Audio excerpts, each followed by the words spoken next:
their argument is a social construct, which is gender, is more important than sex, biological sex, when it comes to categorizing people. And if you identify as the opposite gender, then everybody else has to go along and believe that and are compelled to believe that. And then they conflate gender with sex. I get so many different people coming from it from different angles. So they'll say gender is a social construct, sex is biology, it can't be changed. And then another one will come up and say gender and sex are the same. And the other one will say they're completely different. And so even they don't have coherent arguments. Well, I've never understood.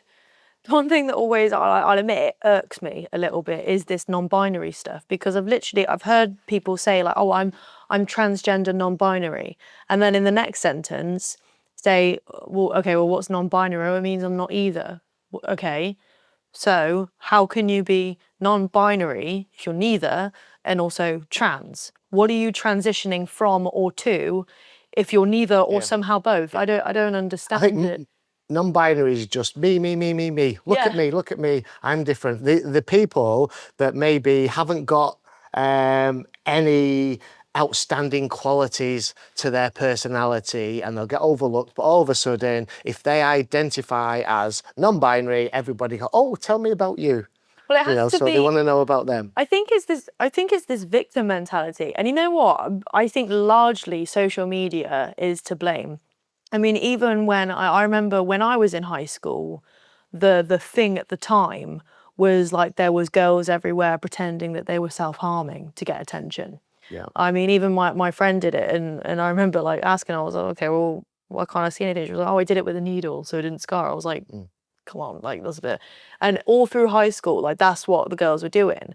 Now it's what you identify as. It's what minority are you? What vulnerable group are you? And if you're not one of those people, then you're immediately demonized because you're seen to have this automatic privilege.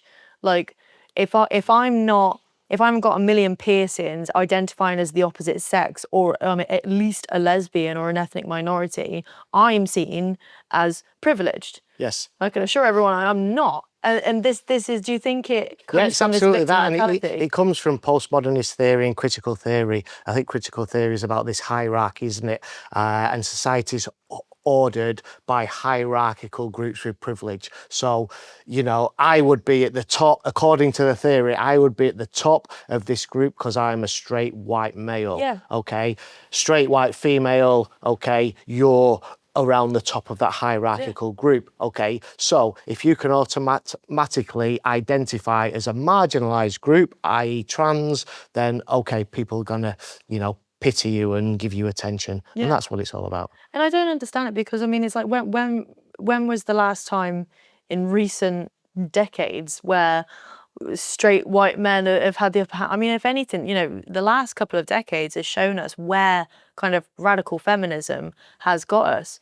I remember one time I was interviewing someone and he said that it was actually outside the Norwich demonstration at the Sports Centre, and he actually said that the trans movement is the most misogynistic movement out there. What do you think? It's all about male privilege. When they say trans rights are human rights, I say I stood in front of the trans rights activist march in Manchester City Centre, and they're on the megaphones and they're saying trans rights are human rights, and I'm shouting back to them. I says, what rights do I have that you don't have? Yeah. There's none. What they want, and it's all about the trans identifying males. So in their terminology, that's a trans woman. It's all about their privilege to enter female spaces. Yeah. That's what it's all about.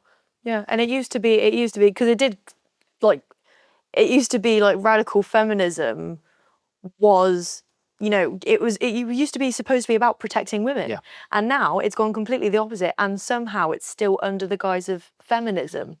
So there's different waves of feminism. So there's the first wave feminism. I've learned this recently, speaking to the TERFs, the trans exclusionary radical feminists. Well, let's pick your brain. Yeah, so they're the second wave feminists. So the first wave feminists are Emily Pankhursts, that were fighting for women's rights. The second wave of feminists are now what they're calling your TERFs. The third wave are liberal feminists, right? And they're the ones that include all women, including those Everyone. with penises. Oh my goodness. Right. So I went to Manchester. I saw online, somebody said there's a women's rights march on in Manchester. And I thought, right, I'm going to turn up with my boards and I'll gain some allies and I'll show them, we'll be able to chat and I'll show them what, what I've been up to and listen to some of their stories. I'll be able to use those as examples when I'm out on the streets. Turned out that they were these liberal third wave feminists, and I would say about a third of that march was made up of men in dresses.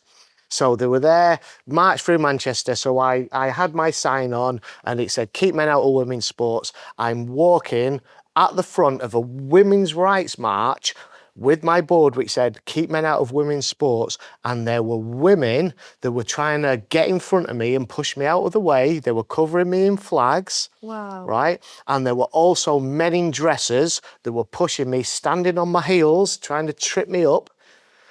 Men in dresses, right? This was that were, and these women, these liberal feminists that were supposedly standing up for women's rights, were supporting these men.